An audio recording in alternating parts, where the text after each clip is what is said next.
이번 주에 가장 큰 뉴스는 2년 사이에 S&P 500 증시가 역대 최고 가격을 경신했다는 사실입니다. 이로써 3대 주요 시장 지수가 모두 사상 최고치를 기록하고 있습니다. 패드가 금리를 올리기 시작했던 2022년 3월 16일 기준으로 금리 인상과 S&P 500의 주가 변동을 비교한 표를 보시면 굉장히 재밌습니다. 일반적으로 시장이 튼튼할 때 금리를 올리기 때문에 금리를 올리는 시기에 증시도 같이 올라가는 건 놀라운 일이 아닐 수 있습니다. 하지만 이번 금리 인상은 코로나로 시장에 돈이 너무 많이 풀리고 높은 물가를 잡기 위한 목적이 더 컸기 때문에 이런 결과가 놀랍습니다. 요즘 가장 핫한 주식은 단연 매그세븐이겠지만 그 외 우라늄과 반도체 섹터도 굉장히 잘 나갑니다. 수익이 좋은 빅테크의 내부자들은 작년 말부터 계속 팔고 있고 개미들은 계속해서 사고 있습니다. 버블이라고 생각하는 전문가들은 이런 현상에 대해 시장이 개미들에게 당신의 돈은 안전하다면서 내부자들은 사실 당신보다 더 잘 모르고 만약 지금 판다면 연착륙에서 막대한 수익을 놓치는 거라고 유혹하는 단계라고 설명합니다.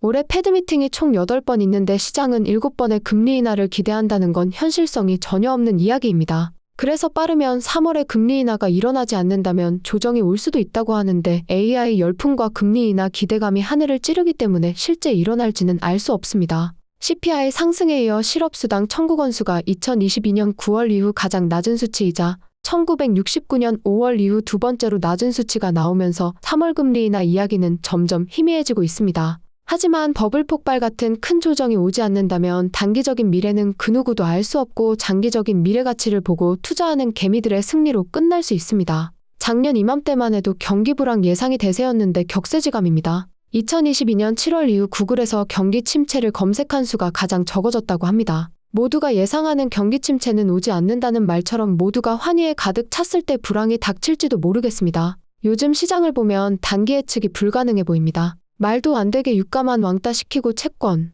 증시, 달러, 코인 그리고 금까지 다 같이 오르기도 하고 유독 유가가 압박받는 걸 보면 시장은 경기 침체를 예상하는 것 같은데 연착륙 온다고 하니 석유 섹터 투자자들은 속 터지는 시기입니다.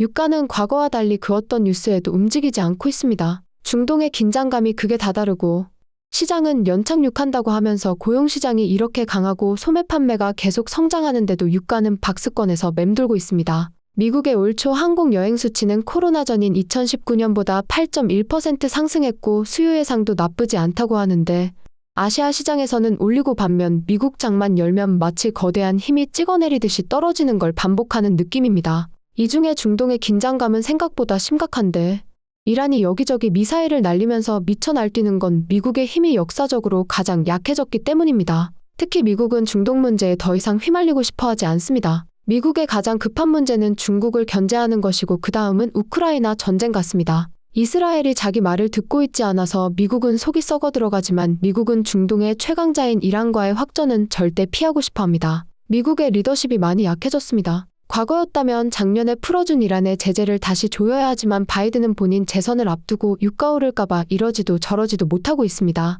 반대 세력은 바이든이 이란의 경제 제재를 풀어준 게 결국 하마스나 헤즈볼라 그리고 후티 반군의 도발을 부추겼다고 주장합니다. 이란은 제재가 풀린 이후로 그동안 받지 못했던 원유 판매 대금을 회수했을 뿐만 아니라 거의 매달 원유 생산량을 늘렸습니다. 주말에 후티 반군이 중동의 주요 수로 3군데를 모두 공격할 거라고 발표했는데 정식 공군과 해군도 없는 후티 반군이 이걸 실행할 수 있을지를 떠나서 미국과 영국의 무력이 얼마나 약해졌으면 명함도 없던 애들이 계속해서 도발하고 있는지 알 수 있습니다. 아마 이란 배후에는 러시아나 중국이 있을지도 모르겠습니다. 이라크 내 미군 기지는 계속해서 공격받고 있고 아라사드 기지에 대한 대규모 미사일 공격 이후 이라크 총리는 미군이 자국에서 빨리 철수하길 원하며 새로운 병력의 입국을 막고 있는 것으로 알려졌습니다. 결국 미국이 이라크에서 빠지면 이란이 이라크를 간접적으로 먹을 것 같습니다. 그럼 미국 입장에서는 오히려 후세인의 이라크가 이란을 견제하던 시절이 그리워질 수도 있습니다. 이스라엘, 사우디, UAE 등은 상대적으로 어마한 인구 그리고 장거리 탄도미사일과 핵무장이 가능한 이란을 가장 두려워하고 있습니다.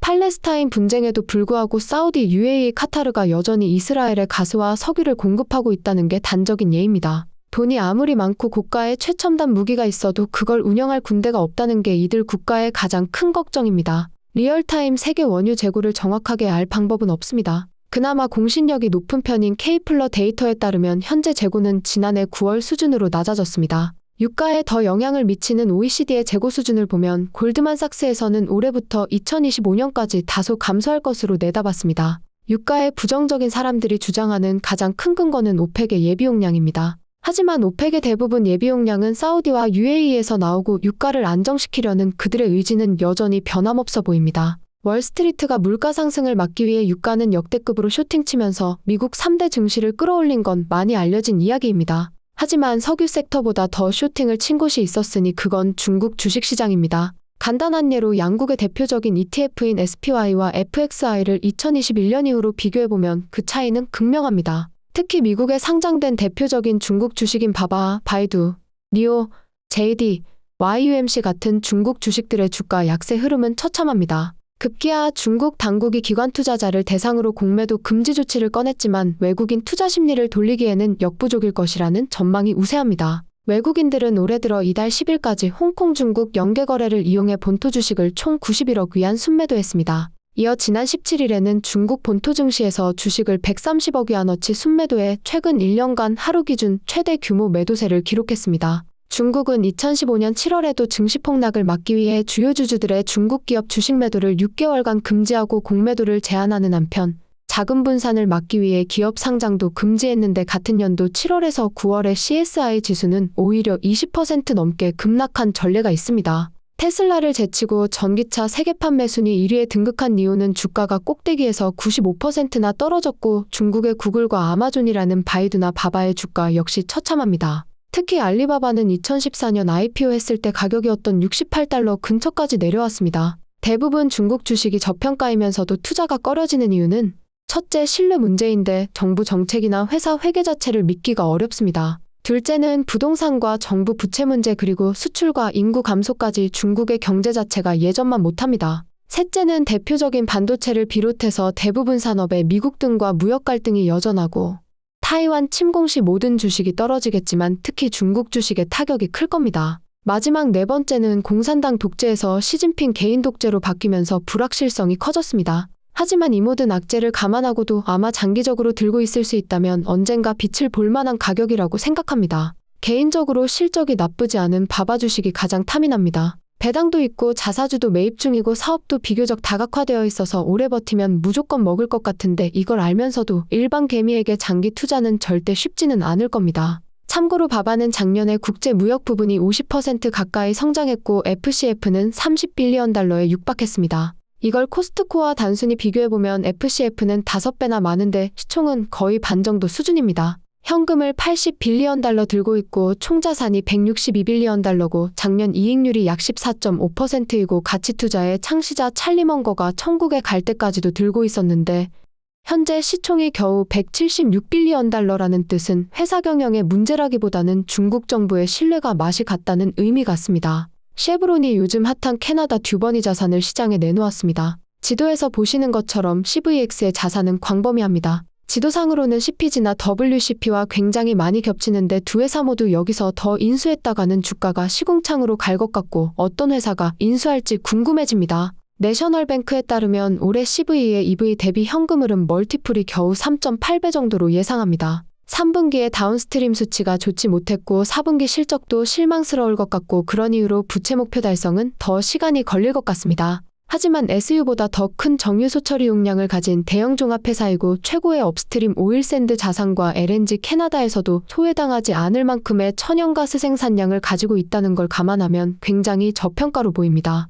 본인이 섹터 내 다른 중소형주로 많이 손해를 보고 있다면 CVE로 로테이션하는 것도 장기적으로 나쁜 판단은 아니라고 생각합니다. 내셔널뱅크에 따르면 이민을 통한 급격한 인구 증가로 캐나다의 근로연령대 진입인구 대비 부동산 공급 비율이 역대급 공급 적자 상황이라고 합니다. 거기에 반영하듯이 지난 2년 동안 캐나다의 렌트비는 22%나 올랐습니다. 미국과 캐나다의 가장 큰 차이점은 미국은 30년 같은 독특한 초장기 고정이자율로 모기지를 계약한 사람들이 많기 때문에 전체의 59%가 4% 미만 이자율을 유지하고 있습니다. 현재 모기지 이자율이 6.6% 정도지만 89%는 이자율이 6% 미만이기 때문에 여전히 버틸만합니다. 역사적으로 30년 모기지 이자율이 가장 낮았던 건 2021년 1월에 2.65%이고 작년의 피크는 10월에 7.79%였습니다. 반면 캐나다는 고정으로 해도 보통 5년이 일반적입니다. 다시 말해 대부분 캐나다 사람은 길어도 몇 년 내에 금리 인상 타격을 받을 거라는 의미입니다. 캐나다 부동산 시장은 이민자와 유학생 수,